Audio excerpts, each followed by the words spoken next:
Assalamualaikum warahmatullahi wabarakatuh. Selamat pagi semuanya. Perkenalkan, nama saya Yusriah Isnaini Mufidah. Di sini saya akan mempresentasikan apa itu Coronavirus Disease 2019 atau disingkat dengan COVID-19. Apa itu COVID-19?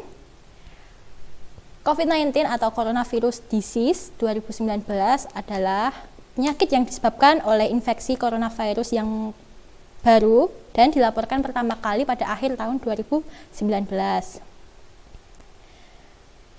Pertama kali dilaporkan sebagai pneumonia misterius di Wuhan, China pada tanggal 31 Desember 2019. Pneumonia merupakan peradangan di paru-paru yang disebabkan oleh patogen seperti virus, bakteri, atau jamur. Wabah tersebut dideklarasikan oleh WHO sebagai Public Health Emergency of International Concern pada tanggal 30 Januari 2020. Kemudian pada tanggal 11 Januari 2020, WHO menamai resmi sebagai SARS-CoV-2 dengan nama penyakitnya adalah COVID-19. Kemudian di seluruh dunia kasus COVID-19 terus bertambah di berbagai negara, terutama di luar China. Kemudian pada tanggal 24 Oktober 2020 di Indonesia terdapat 386.000 kasus positif COVID-19. Kemudian update kasus COVID-19 tanggal 24 Oktober 2020. Nah, total positif di seluruh dunia mencapai 42.613.000 kasus dengan kasus kematian sebanyak 1.149.000. Kemudian di Indonesia sendiri berada di peringkat 9 dunia dengan jumlah terbanyak kasus positif 19.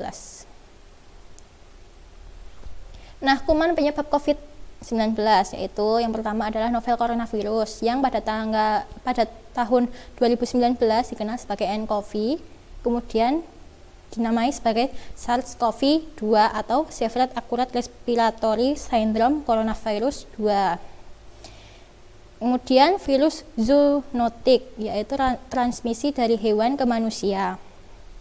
Kemudian virus tersebut bersirkulasi di hewan seperti unta, kucing, kelelawar, dan musang. Kemudian wabah coronavirus sebelumnya yaitu SARS atau Severe Acute Respiratory Syndrome, dan penyebab ini adalah dari kelelawar, kemudian luwak atau musang.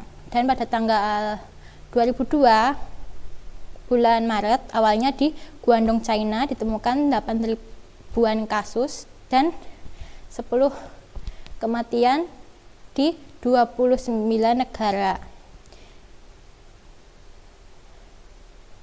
Lanjut saja. Tanda dan gejala penderita COVID-19 ini, yang pertama adalah demam, kemudian batuk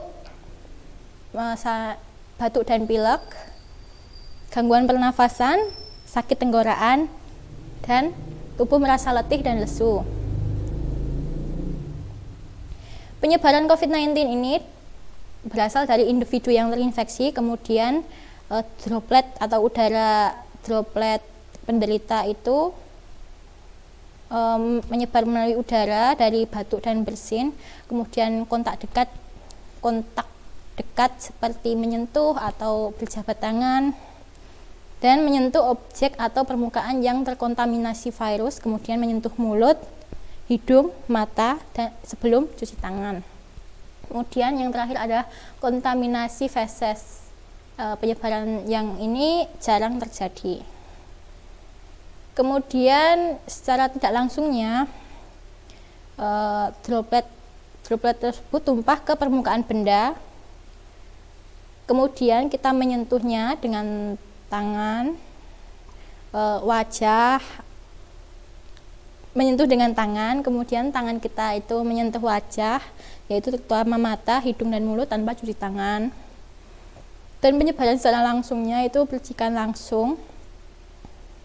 Kemudian jarak 1-2 meter dari orang yang batuk atau bersin tanpa ditutup. Kemudian 5 hal penting cegah COVID-19 ini. Yang pertama, sering cuci tangan pakai sabun. Yang kedua, stay at home atau tetap tinggal di rumah.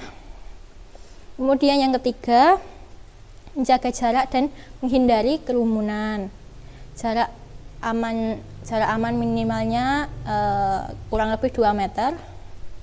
Kemudian yang keempat, tidak berjabat tangan.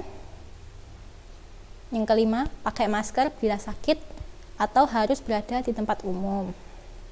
Kemudian adaptasi kebiasaan baru, yang pertama adalah wajib pakai masker, pakai baju lengan panjang, membawa tisu basah, membawa hand sanitizer, dan membawa transaksi non tunai seperti kartu ATM atau pakai handphone. Kemudian kesehatan mental saat COVID-19 ini juga perlu. Wajar untuk merasa sedih, tertekan, bingung, dan marah selama terjadi krisis COVID-19 ini.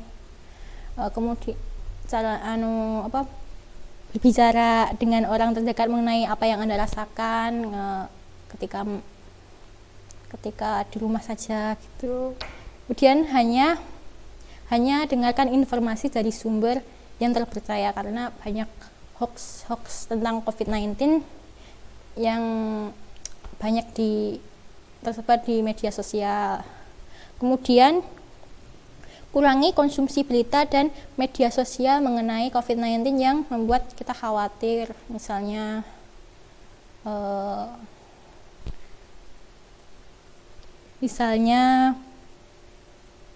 berita mengenai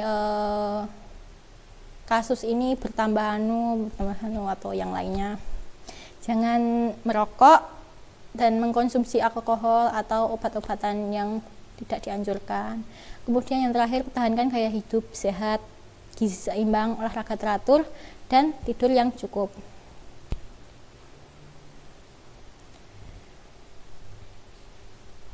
Kita tidak boleh panik ya saat jadi COVID-19 ini, karena hidup ini menjadi tidak nyaman. Kita harus menjaga stamina, hidup bahagia, meningkatkan imunitas, sehat beraktivitas, dan jangan lupa untuk bersyukur. Terima kasih, sekian presentasi dari saya. Kurang lebihnya saya minta maaf. Assalamualaikum warahmatullahi wabarakatuh.